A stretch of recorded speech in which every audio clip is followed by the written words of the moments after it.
नमस्कार, मैं दौलत शर्मा और आप देख रहे हैं UIP न्यूज़। EPS 95 में अलग अलग आंकड़े लगातार दिए जाते हैं। अब एक नया आंकड़ा यहाँ पर सामने आया है, 20 लाख रुपए का आंकड़ा। आखिर ये चमत्कारी आंकड़ा आया कहाँ से?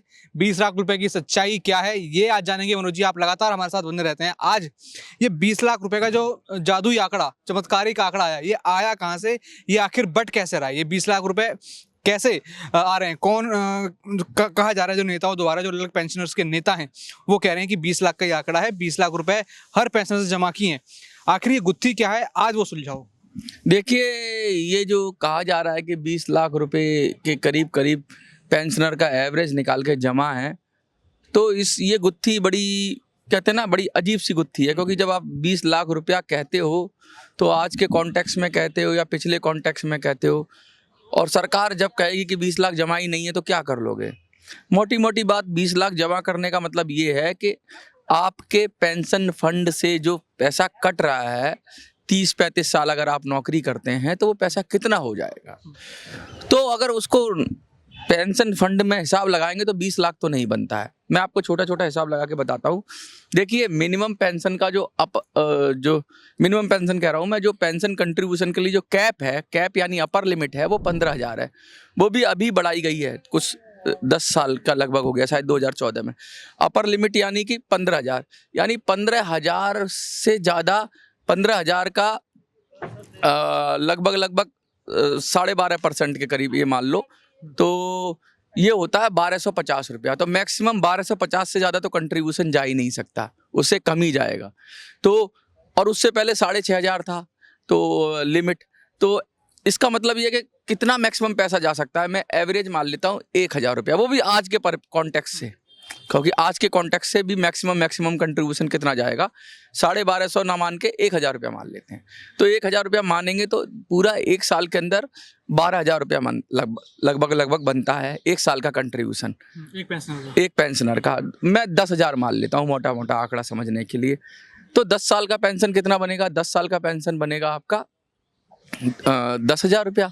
सॉरी, एक साल का बनता है 10,000 रुपया, 10 साल का बनेगा 1 लाख रुपया। ऐसे ऐसे मोटा मोटा मान लेते हैं। और 20 साल, 30 साल, 3 गुना कर दो, 3 लाख हो जाएगा, 4 लाख हो जाएगा। तो मोटा मोटा ये जो आंकड़ा दिया जा रहा है कि पेंशनर का 20 लाख रुपया जमा है, ये बिल्कुल भ्रामक आंकड़ा है। ऐसा लगता नहीं है मुझे। है पैसा जमा, लेकिन इतना भी नहीं है। लेकिन फिर पैसा, इसको दूसरी तरीके से सोचो। मैं दूसरी तरीके से आपको समझाने की कोशिश करता हूँ। मान लीजिए कि 7.5 साल में पैसा डबल हो जाता है। 7.5 साल में अगर किसी भी FD में रखेंगे आप पैसा, तो वो डबल हो जाएगा। ऐसा होता है ना। 10 साल तक किसी ने पैसा जमा किया, 7.5 साल तक जमा किया, तो 7.5 साल में उसने, मान लीजिए हमने अभी एवरेज लगाया कि 7.5 साल में 1 लाख रुपया जमा किया। 10 साल में 1 लाख रुपया जमा हो रहा है, लेकिन हम क्योंकि उसमें सरकार का भी कुछ हिस्सा होता है, सरकार भी कुछ कंट्रीब्यूट करती है। और दूसरा, हम ये मान लेते हैं कि 7.5 साल के अंदर लगभग 1 लाख रुपया जमा हो रहा है पेंशनर का। तो 7.5 साल के अंदर 1 लाख रुपया जमा हुआ, तो 7.5 साल बाद कितना होगा? 1 लाख रुपया। अब इसे हम 15 साल पर जब जाएंगे तो 15 साल में फिर 1 लाख और जमा हो जाएगा। तो 15 साल में कितना हो जाएगा? 2 लाख रुपया। कितना हो जाएगा? 2 लाख रुपया। लेकिन जो 7.5 लाख रुपया पहली साल का जमा था, वो भी तो डबल होगा, वो तो जमा हो चुका है। मैं इसको ऐसे नहीं कर रहा कि मैं इसकी सिंपल ब्याज दे रहा हूँ कि 7.5 साल का एक टर्म बना दिया कि 7.5 साल में जितना पैसा जमा हुआ वो अगले साल में डबल हो जाएगा। अगर उसको हम ऐसे ना हर बार ब्याज नहीं मिल रही है, 7.5 साल बाद ही FD के तौर पे मिल रही है। तो 7.5 साल बाद आपके पास 1 लाख रुपया है, उसको सरकार अगर जमा कर दे कहीं, तो कितना हो जाएगा? 2 लाख। 2 लाख हो जाएगा, और 1 लाख फिर 7.5 साल में जुड़ जाएगा। तो टोटल कितना हो गया? 3 लाख। यानी 15 साल में हो गया 3 लाख। 15 साल में 3 लाख सरकार के पास है। फिर आने वाले 7.5 साल में कितना जमा हो जाएगा? 1 लाख। तो फिर 15 साल के बाद 22.5 साल हो जाएंगे लगभग 22.5 साल के अंदर कितना हो गया? 4 लाख। लेकिन 4 लाख में 1 लाख तो आया है जमा होके। 3 लाख 15 साल पहले था, तो 3 लाख का कितना हो गया? 6 लाख 22.5 साल पे। तो 22.5 साल पे कितना हुआ? 6 लाख। और 1 लाख वो जो 7.5 साल में जमा किया, तो कितना हो गया? 7 लाख। 7 लाख रुपया हो गया, सिर्फ ब्याज, सिंपल ब्याज की, मैं मोटी ब्याज की बता रहा हूँ, ठीक है। कितना हो गया? 7 लाख हो गया। 7 लाख के बाद हम आगे चलते हैं 30 साल में, एवरेज हम मान लेते हैं 30 ही साल तक होती है, तो एक और बार इसको हम करेंगे, तो अब हमारे पास 7 लाख रुपया तो है, 7 लाख रुपया है हमारे पास, और 1 लाख और आ जाएगा 7.5 साल में, धीरे धीरे जमा करेगा वो, तो कितना हो गया? 8 लाख। लेकिन 7 लाख जो है वो डबल होगा, तो 7 लाख कितना हो जाएगा? 14 लाख। तो 1 लाख, 8 बोल रहे हो तो 16 होगा उस हिसाब से। नहीं 8 पे नहीं आएगा, क्योंकि जो अगला वाला 1 लाख है वो तो पूरे साल में जमा होगा धीरे धीरे करके, उसको हम डबल नहीं कर रहे हैं।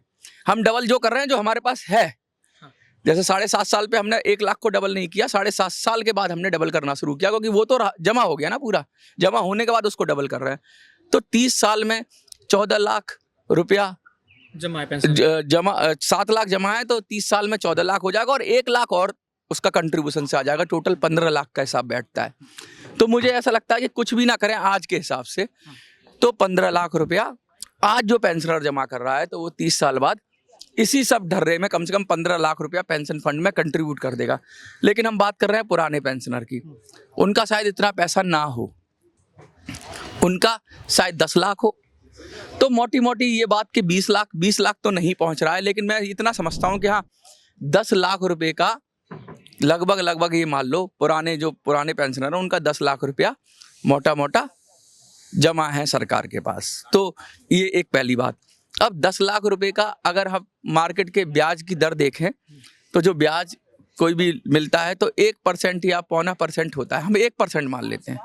तो अगर 10 लाख रुपया किसी के पास जमा है तुम्हारा, फॉर एग्जाम्पल तुम्हारे बैंक में जमा है, 1% थोड़ा ज़्यादा होता है कि 12% महीने का हो गया लगभग, लेकिन मान लेते हैं 1%।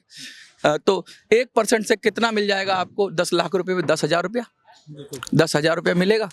तो अगर 10 लाख रुपया भी पेंशनर का जमा हो पेंशनर के फंड में, मोटा मोटी मान लो, तो उसको 10,000 रुपया तो ब्याज से मिल जाएगा। किससे मिल जाएगा? ब्याज से मिल जाएगा। सरकार को कुछ नहीं करने की जरूरत है, सरकार सिर्फ ब्याज दे दे, तो 10 लाख रुपए का ब्याज 1% के हिसाब से प्रति महीने 10,000 रुपया होता है, अगर मैं गलत नहीं हूं तो आंकड़ों में। तो कहने का मतलब ये, इसलिए हमने 10,000 का हमने पेंशन की बात की कि मिनिमम पेंशन 10,000, यानी उसकी ब्याज ही दे दो आप, जो उसने पैसा जमा किया उसकी ब्याज दे दो। दूसरा, ये पेंशन की जो हम बराबर बात कर रहे हैं कि लिमिट को, जो पेंशन की लिमिट है ना, जो अपर लिमिट है कि भाई 15,000 पर ही कंट्रीब्यूशन जाएगा, ये 15,000 पे भी कंट्रीब्यूशन नहीं जाना चाहिए, इसको बढ़ाना चाहिए। और 15,000 का भी, अब कहते हैं ना जब मिनिमम पेंशन बनती है तो मैक्सिमम जो पेंशन है ना, जो कैप लगाएंगे तो 7,500 के लगभग बनती है, यानी 15,000 का कैप है, तो 7,500 से तो पेंशन ऑन पेपर बन ही नहीं सकती, मतलब उतनी होनी चाहिए, बन ही नहीं सकती। मैक्सिमम अगर सरकार देना भी चाहे सारा, जो सब ज़्यादा से ज़्यादा फंड कंट्रीब्यूट करे आज के हिसाब से, तो जो मैक्सिमम पेंशन बनती है वो 7,500 बनती है, वो भी तब बनेगी। तो वो वाला आंकड़ा है जो अभी कुछ दिन पहले चर्चाओं में था, 7,500 प्लस डीए मेडिकल जो भी था, ये उसी आंकड़े से मैच हो रहा है। हाँ, ये उस आंकड़े से मैच हो रहा है। तो 7,500 इसलिए बनती है कि उसमें कैप लगे हुए हैं, कैलकुलेट करके आओगे ना, जो सारा कैलकुलेट करके आओगे, तो 7,500 से ज़्यादा वो बनता नहीं है। लेकिन मैं ये कह रहा हूँ कि इस पेंशन का आप अगर लोगों को वापस पैसा भी दे दो, ब्याज के साथ दो, ये नहीं सरकार अगर पैसा अगर सरकार कहे कि 30 साल में आपने कितना जमा किया, ब्याज हटा दी, तो कितना जमा किया? कुछ भी जमा नहीं किया फिर तो। सरकार ने भी मार्केट में घुमाया, प्रॉफिट कमाया। हाँ, प्रॉफिट कमाया, सरकार ने सिक्योरिटीज में लगाया पैसा। पीएफ में होता तब भी 7.5-8% का ब्याज देती है ना सरकार। अगर यही पैसा पीएफ में होता, ईपीएस में ना होकर पीएफ में होता, तो कई गुना बढ़ गया होता। तो भैया ईपीएफओ को खत्म ही नहीं करना, तो ये पैसा पेंशन फंड में जो जा रहा है उसको पेंशन फंड खत्म करो, उसको पीएफ फंड में दे दो। पीएफ फंड में दोगे तो ब्याज तो मिलेगा। हर साल सरकार ब्याज डिक्लेयर करती है कि 8% है, 8.25% है, ब्याज देती है ना सरकार पीएफ पे, पैसे पे। तो अगर ये पेंशन फंड में ना हो पैसा, जो लगभग आधा पैसा है, अगर ये पीएफ फंड में हो तब भी बहुत पैसा बन जाएगा। और दूसरी बात, अगर ये पैसा है, सिंपल हम कैलकुलेट करें इस पैसे को, तो 7,500, माफ करिएगा 10,000 रुपया अगर हम एक साल में इकट्ठा कर रहे हैं लगभग, तो 10 सालों में 1 लाख रुपया इकट्ठा करेंगे, तो सरकार तो गई 30 साल में तुमने 3 लाख ही तो जमा किया है। 30 साल में बिगर ब्याज हटा दे तो 30 साल में 3 लाख रुपया जमा किया है, 3 लाख रुपया वापस ले लो, तो 3 लाख नहीं चाहिए भैया हमें। पीएफ से कैलकुलेट होगा, पैसा तुम्हारे पास था, तुम कहोगे अच्छा जी, कल को सरकार कह दे अच्छा तुमको नहीं चाहिए ईपीएस, जिसको नहीं चाहिए 3 लाख रुपए ले जाओ, तो भैया तुम्हारे पास ही क्यों रखे हमने पैसे?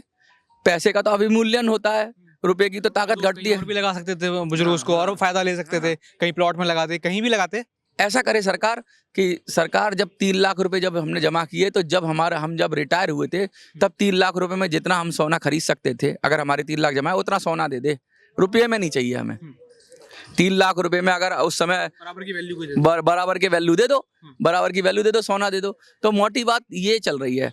तो आप बहुत सारे प्रश्न करते हैं, तो मैं बार बार यही कहता हूँ कि सरकार इस समय सरकारी जो फार्मूले हैं ना, चीटिंग के फार्मूले हैं, बेईमानी के फार्मूले हैं, इसको कंपनसेट करने के लिए जब डीए की बात होती है, हम महंगाई भत्ते की बात होती है, डीए क्यों जरूरी होता है? क्योंकि पैसे की ताकत घटती जाती है। पैसे की ताकत, आपने पैसा जमा किया और पैसे की ताकत घट रही है, तो उसे कंपनसेट कौन करेगा? महंगाई दर तो बढ़ती है, तो उसे डियरनेस अलाउंस से आप वो करते हैं, महंगाई भत्ता देकर उसको वो करते हैं, उसको कंपनसेट करते हैं एक तरह से। तो इसलिए महंगाई भत्ता भी बहुत जरूरी है। मतलब ये महंगाई भत्ता, ब्याज व्याज सब जोड़ के अगर पैसा वापस मांग रहे पेंशनर, हाँ। और आपको देना भी है कि चलो हम लगातार पेंशन नहीं दे पा रहे जितनी आपकी उम्मीद है, तो ये डीए ब्याज सब मिलाकर वापस करें। हाँ, मोटी बात ये है कि सरकार की नीयत में बेईमानी है, नीयत में जो पब्लिक सेक्टर के कर्मचारी हैं उनको चीट करने का नीयत में ये है। नीयत में ये नहीं इनका वेलफेयर करें, नीयत में ये है कि इनसे पैसा इकट्ठा करके अपना वेलफेयर करें, अपनी योजनाएं चलाएं, अपना पैसा बांटें, रोड बनाएं, सब बनाएं, बनाओ। ये जो पॉलिसी है, बैंक भी देखो, बैंक भी कहती है, बैंक भी बहुत सारा, आपको देखो ना बैंक में क्या, बैंकिंग सिस्टम क्या होगा, आपको 6.5% एफडी पे देगी, 7% देगी, और टोटल कितना बैंक करती है लैंडिंग, उसका जो लोन देती है 12%, 18%, 20%। अरे भाई, रिजर्व बैंक का रेपो रेट और रिवर्स रेपो रेट देखो, ज्यादा से ज्यादा आधा % का फर्क होता है। कितने का फर्क होता है? आधा % का फर्क होता है। यानी जब बैंक आपस में ट्रेड करती है, तो जिस दर पे लोन उठाती है और जिस दर पे लोन देती है, उसमें आधा % का फर्क होता है। लेकिन बैंक जब आम ग्राहक को देती है, जैसे हमें आपको देती है, तो कर्जा तो हमें जब ब्याज दे रही है तो 6.5% की दे रही है, और जब हमसे लेने की बारी आती है ना, तो 30%, 35% भी वसूल लेती है क्रेडिट कार्ड में। तो कहने का मतलब ये है कि कहाँ तो तुम आधा % पे खेल रहे हो, कितना फेयर गेम। कहते ना कर्ज, ये बहुत सारे लोग हिंदुस्तान में, बहुत सारे लोग क्यों फांसी लगा लेते हैं, ये जो कर्जे का सिस्टम है ना, बैंकिंग का सिस्टम है, इस पे कोई लगाम ही नहीं है। जितना चाहे लूट लो, नई नई पॉलिसी आ जाती है सरकार का, जितना चाहे उस पे पेनल्टी लगा दो, जितना चाहे वो लगा दो। वो आदमी जो एक बार कर्ज ले लेता है, वो कर्ज चुका नहीं पाता, कर्ज में ही डूब जाता है। लेकिन ये बैंकें फल फूल रही हैं। ये जो प्रैक्टिसेस है ना, ये प्रैक्टिसेस फेयर प्रैक्टिसेस नहीं है जनता के लिए। जब तक सरकारी बैंकें थी तब तक तो कुछ थोड़ी बहुत फेयर प्रैक्टिस हो भी जाती थी। अब तो ऐसी लूट मार मची है कि सारा प्राइवेटाइजेशन कर दो, सारा प्राइवेटाइजेशन। तो मोटिव ये रह गया, अस्पतालों का, बैंकों का, सबका जो प्राइवेट सेक्टर में चला जाएगा, जिसकी बहुत जरूरत है। अगर कहीं कल को न्याय व्यवस्था भी प्राइवेट सेक्टर में चली गई तो पैसे वालों को ही न्याय मिलेगा। अभी भी आप देखते हैं कि सुप्रीम कोर्ट में किसी ने कहा था कि न्याय नहीं मिलता, जज बड़े महंगे हैं। तो सब व्यवस्थाएं प्राइवेटाइज करने की जरूरत क्या है? मुझे लगता है जो व्यवस्थाएं वही प्राइवेटाइज करो जहां पर लोगों को कष्ट ना हो।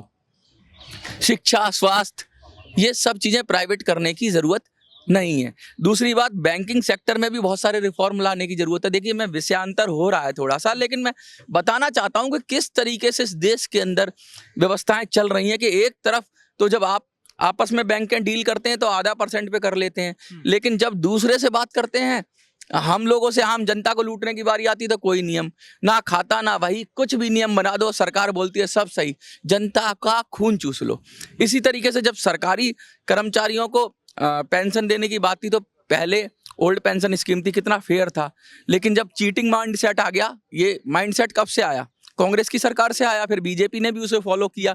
ये जो चीटिंग माइंडसेट आया, ये ग्लोबलाइजेशन का टाइम आया, तब से इनको लगा कि कर्मचारियों को, मजदूरों को, गरीबों को वेलफेयर नहीं करना है, उनको चीट करना है। उनके जमा पैसे पे अपना हक जमाना है और उनको ये कहना है तुम्हारा वेलफेयर कर रहे हैं। ये जो दोहरी नीति अपनाई, इसी वजह से एनपीएस आया। एनपीएस भी क्या था, इसीलिए आया था कि ओल्ड पेंशन स्कीम को खत्म करो और एनपीएस के जरिए करो। इसी तरह से ईपीएस 95 भी इसीलिए आया था। ईपीएस 95 किस लिए आया कि भाई फैमिली पेंशन वगैरह वो सब चल रही है, वो सब बंद करो और पेंशन के नाम पे पैसा इकट्ठा करो।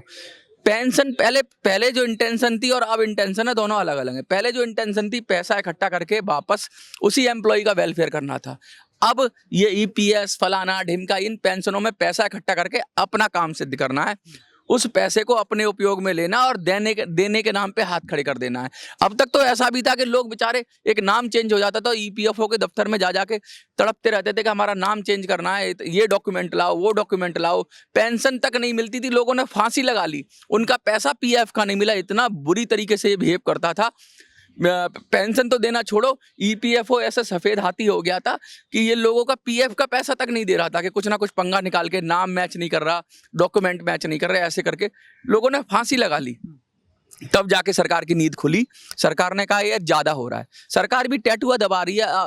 अब जिंदा, जैसे सोने की अंडा देने वाली मुर्गी होती है ना, तो अब तुमने कहा रोज एक अंडा दे रही है तो ले रही है, तुमने कहा एक दिन पेट फाड़ के सारे अंडे निकाल लो। तो पेंशनर का पेट मत फाड़ो। पेंशनर सोने का अंडा देने वाली मुर्गी है।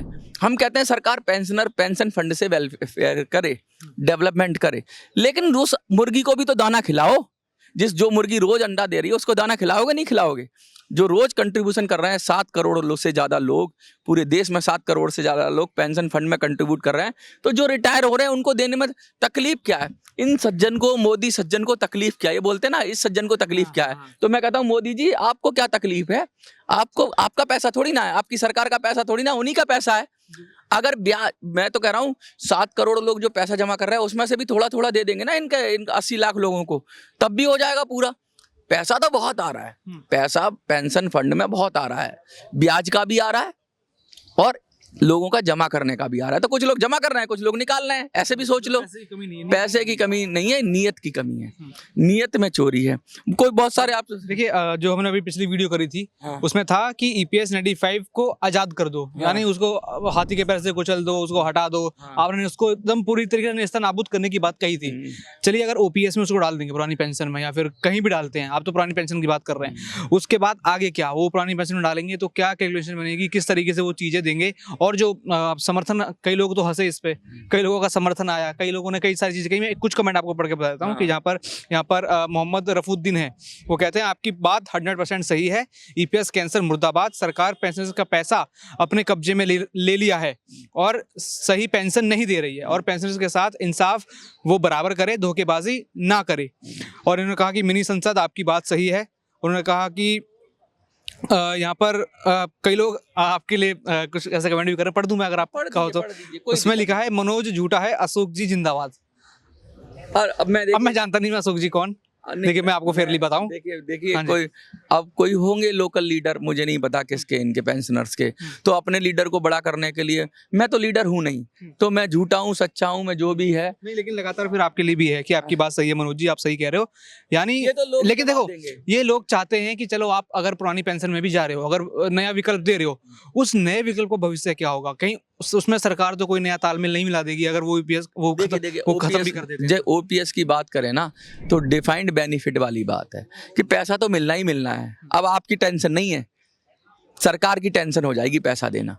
अभी क्या है कि कंट्रीब्यूटरी पेंशन है, मतलब आपने कंट्रीब्यूट किया तो आपकी पेंशन है। कंट्रीब्यूट तो अभी आप कर ही नहीं रहे ईपीएस में, एम्प्लॉयर कंट्रीब्यूट करता है पेंशन फंड के लिए, एम्प्लॉयर कंट्रीब्यूट करता है, तो एम्प्लॉय तो करता ही नहीं। तो एम्प्लॉयर जब कंट्रीब्यूट कर रहा है और सरकार उससे पैसा ले रही है, तो सरकार क्या करे कि उस जो उद्योगपति है उससे पैसा ले, जिसके यहाँ वो काम कर रहा है, पैसा बढ़ा ले और उसी हिसाब से पैसा ले उससे, क्योंकि पैसा उद्योगपति को देना है, पैसा सरकार को लेना है, हमें तो पेंशन चाहिए। तो सरकार जो चाहे ले ले, ज्यादा ले ले, कम रख ले, पेट में रख ले अपने, ज्यादा ले ले, कम ले ले, उद्योगपतियों की गर्दन दबा दे या नहीं दबाए, या उनको वेलफेयर कर दे, या उनका एनपीए माफ कर दे, हमें मतलब नहीं। तुम उनसे लो हमारे भविष्य का, क्योंकि हम उद्योगपति को अपना जीवन दे रहे हैं, हम उस इंडस्ट्रियलिस्ट को अपना पूरे जीवन दे रहे हैं, उसकी कंपनी के लिए पूरा जीवन दे रहे हैं, हम सरकार की कंपनी के लिए पूरा जीवन दे रहे हैं, अर्ध सरकारी कंपनी के लिए पूरा जीवन दे रहे हैं। हम उस कंपनी की वो हमारा भविष्य सुरक्षित कर रही है, और वो उस भविष्य को हमने आपको ठेकेदार बनाया, सरकार, आप सरकार हो, आप वो पैसा लेते रहो और आपने ठेकेदारी ले ली ना, अब हमारे बुढ़ापे की ठेकेदारी ले लो, यही तो पेंशन है। अब ये कहो कि भाई मैं पैसा भी ले लूं और मैं ठेकेदारी भी ना लूं, मतलब कि मीठा मीठा गप गप, कड़वा कड़वा थू थू, ये तो नहीं चलेगा। और ओल्ड पेंशन स्कीम का क्या मतलब है? डिफाइंड बेनिफिट है। डिफाइंड बेनिफिट का मतलब है 10,000 तो मिनिमम उन्होंने बोल ही रखा है जो ओल्ड पेंशन स्कीम के लिए, कि भाई 10,000, अभी तो यूपीएस के लिए बोला 10,000, तो 10,000 मिनिमम बन जाए, जो मिनिमम उनका हो वो बना दें, और बाकी सरकार पेंशन दे अपने पास से। अब हमें तो कोई मतलब नहीं, सरकार सारा फंड ले ले ईपीएफओ का, तो कर तो सरकार ही रही है मैनेज। ईपीएफओ को चिल्लाते हैं, कहते हैं ईपीएफओ स्वास्थ्य कहती है अलग संस्था है, सरकारी संस्था नहीं है, ये है वो है, ईपीएफओ तो भाई आपका मैनेज कर रही है। तो हम कह रहे हैं ये दो चेहरे पे नकाब दो क्यों लगा रखे हैं कि गाली पढ़नी है तो ईपीएफओ को पड़ जाए, डिसीजन लेना है तो हम ले जाएं। जैसे सोनिया गांधी थी, पीछे से बैठ के सरकार चला रही थी और पुतले की तरह मनमोहन सिंह नाच रहे थे। यही तो हो रहा है, आरएसएस पीछे बैठती है, मोदी नाचते हैं, सरकार आरएसएस के निर्देश में मोदी जी डिसीजन लेते हैं। यही तो बात हुई ना, जो है सामने आए ना, हमें तो पता तो चलना चाहिए कौन वार कर रहा है। किसी के कंधे पर रख के कोई बंदूक चला रहा है, सरकार अगर ईपीएफओ के कंधे पर रखकर बंदूक चला रही है तो गोली तो पेंशनर को लग रही है। पेंशनर को पता होना चाहिए कि भाई गोली कौन मार रहा है, सीधा सीधा तो मारो तो पता तो लगे तुमने मारा है, बेईमानी करी है तो पता तो चले मोदी सरकार ने करी है, ये तो पता लगे कि किसने करी है, या कांग्रेस सरकार ने करी है। सीधा सीधा बात, मोटी बात ये है कि जितना स्पष्ट होगा, जितना सत्य होगा उतना अच्छा होगा। ये झूठ और फरेब का खेल बंद होना चाहिए। लेकिन आप कह रहे हो जिस सरकार ने लगातार इतने साल सौतेला व्यवहार किया ईपीएस वालों के साथ, वो उनकी मानसिकता, उनकी सोच, या फिर उनको कैसे बदला जाएगा? देखिए असल में क्या है कि एकदम से तो ये सब होगा नहीं, या फिर उनको बदलना नहीं है, हाँ। उनको निपटा देना है। मैं तो ये कहता हूँ, देखो किसी भी आदमी को जो जिसका स्वभाव में चोरी है ना, उसके चरित्र नहीं बदल सकते आप जब तक वो खुद ना चाहे। मैं कहूँ आपको प्रेशर डाल के आप बहुत को साहूकार बना दूंगा, थोड़ी देर के लिए आप बन जाओगे। कोई ना पढ़ने वाला बच्चा है और उसके माँ बाप मार पीट कर उसको बिठा दें, थोड़ा बहुत पढ़ लेगा, लेकिन फिर वो वही करेगा। लेकिन जो अपने खुद से तैयार है पढ़ने के लिए, उसको ना मार पीट की जरूरत है, ना उसको कोई मोटिवेशन की जरूरत है, ना उसको डर की जरूरत है। मोटिवेशन और डर उनके लिए चाहिए जो नहीं करना चाहते। ये लोग नहीं करना चाहते हैं, इनके लिए डर चाहिए, मोटिवेशन चाहिए। तो मैं कह रहा हूँ झंझट में पड़ो ही मत, डराओ ही मत, इनको हटा ही दो। इनको हटा के ऐसे लोगों को लाओ जो करना चाहते हो, फिर उनको कहने की भी जरूरत नहीं पड़ेगी। उन्हें पता है तुम्हारा दर्द, जो गुजरा है उस दर्द से वो जानता है कि सत्य क्या है, वो अपने आप देगा। कि कभी माँ बच्चा को, लोग कहते हैं कि बच्चा रोता है तो माँ दूध पिलाती है, मैं कहता हूँ माँ बार बार चेक करती है, मेरा बच्चा रो नहीं रहा है तो रो क्यों नहीं रहा, जाके हॉस्पिटल में चेक कराती है, और दूध तो वो टाइम से ही देगी। वो अगर नहीं भी रो रहा होगा तभी इसको दूध पिलाना है, छोटा बच्चा होगा ना तो माँ दूध पिला ही देती है, अगर वो रोए या ना रोए। अगर हम भाग जाते हैं, अंदाजा है उनकी भूख का कि कब उनको जरूरत है, कब उनको चाहिए, कब क्या है। चिल्लाने से मतलब नहीं। हमारी माँ थी बचपन में, और हमें 12 बजे खाना खाना होता था, हम पूरे दिन खेलते रहते थे, हम रोटी नहीं खाते तो पकड़ पकड़ के हमें लाके खाना खा खाना खा खाना खा। आपकी भी माँ ने ऐसा किया होगा कई बार कि आपको खाने की इच्छा नहीं है तब भी खिलाया होगा। तो माँ का भाव तो वो है। ये जो मूर्ख लोग हैं जो कहते हैं कि बच्चा रोता है तभी माँ दूध पिलाती है, ये कौन सी माँ है जो बच्चा रोने पे दूध पिलाती है? हमारी माएँ तो ऐसी थी जब जबरदस्ती खाना खिलाती थी, नहीं खाते थे तब भी खाना खिलाती थी। ये सब्जी पसंद नहीं है तो खा, तेरे शरीर के लिए अच्छी है। जो देने का भाव है वो माँ का भाव है ही नहीं। ये तो बेवकूफ लोग हैं जिन्होंने कहावत बना दी कि बच्चा रोता है तो माँ दूध पिलाती है। मैं तो कहता हूँ माँ को पता होता है कि बच्चे को फीड करना है, बच्चे को परवरिश करनी है, अच्छे से अच्छा खिलाना है, तो ये माँ, सरकार माँ की अगर भाव में रहेगी, अगर सरकार माँ के भाव में इसलिए नहीं है कि चोर बैठे हुए माँ का रूप रखे हुए।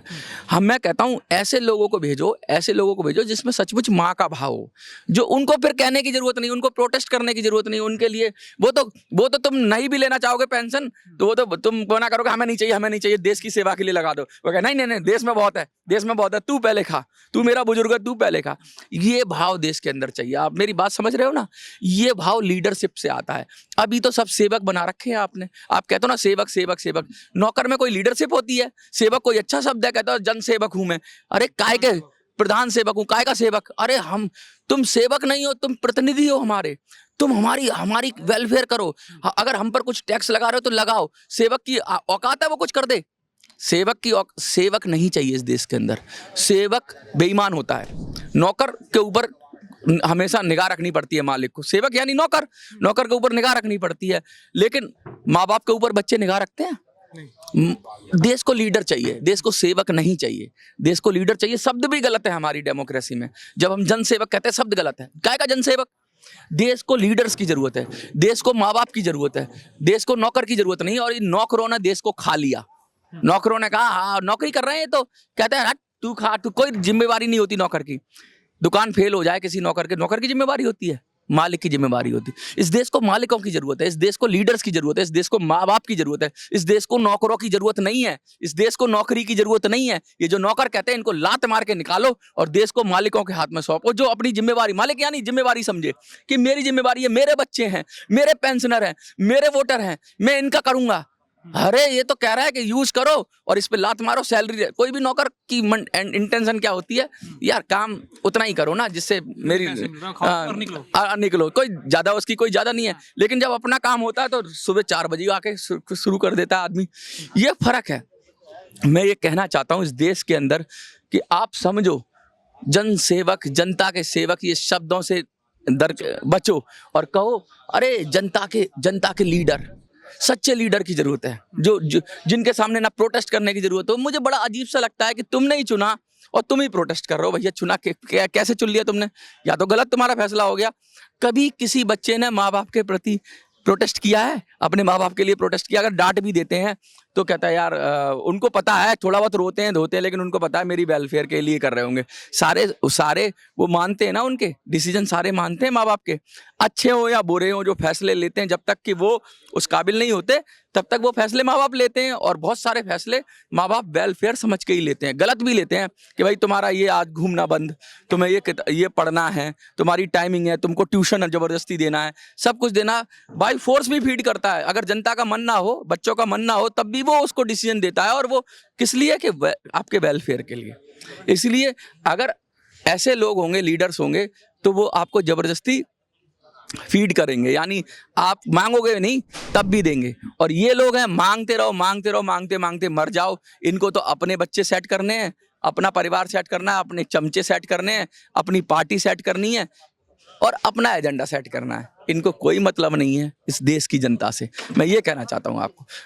बहुत सारी बातें होती हैं, मैं भावुक हो जाता हूँ कभी कभी ना, और कभी कभी ना मैं कहता हूँ लीक से हट के बात करने लगता हूँ। जैसे मैं बैंकिंग सेक्टर पे चला गया, लोग बहुत सारे कहेंगे यार ईपीएस की बात नहीं करते। अरे व्यवस्था परिवर्तन की बात है। मैंने बहुत सारी वीडियो बनाई थी पहले कि व्यवस्था परिवर्तन, व्यवस्था में एक रोग आ गया है, एक दोष आ गया है। हम नौकर से उम्मीद कर रहे हैं कि वो हमारे को देगा कुछ। नौकर नहीं देगा, वो फैसला ले ही नहीं पाएगा, वो ले ही नहीं पाएगा फैसला। वो तो बस मौज काट रहा है, वो तो अपनी नौकरी कर रहा है 5 साल है। वो कह देते हैं हम तो झोला उठा के चले जाएंगे। अरे क्यों चले जाओगे झोला उठा के? कोई माँ बाप ऐसा कहता है कि मैं छोड़ दूंगा, अब तुम नहीं पढ़ रहे हो तो मैं छोड़ दूंगा। भैया वो पूरी रेस्पॉन्सिबिलिटी उठाता है बच्चों की, वो कैसे झोला उठा के चला जाएगा? यहाँ का प्रधान सेवक कहता है मैं तो झोला उठा के चला जाऊंगा। फिर आया ही क्यों तू भाई? झोला उठा के चला जाएगा तो है, तू आया क्यों? तूने जिम्मेवारी क्यों ली? पूरे देश को जिम्मेवारी ले। हम तो भाई फकीर हैं, हम तो फकीरों की जरूरत नहीं है इस देश को। इस देश के वो लोग हैं जो इस देश की जिम्मेवारी लें, आगे बढ़कर जिम्मेवारी लें और देश को अपना समझे और देश चुने भी उनको। ऐसे लोगों की जरूरत है, यही मैं कहना चाहूँगा। ठीक है, तो आपने सुने आज मनोज जी के विचार ईपीएस को लेकर और 20 लाख रुपए के आंकड़े को लेकर। आप क्या सोचते हैं? कमेंट करके जरूर बताएं। बाकी और भी ऐसी खबरें जानने के लिए देखते रहें यूआईपी न्यूज़। धन्यवाद।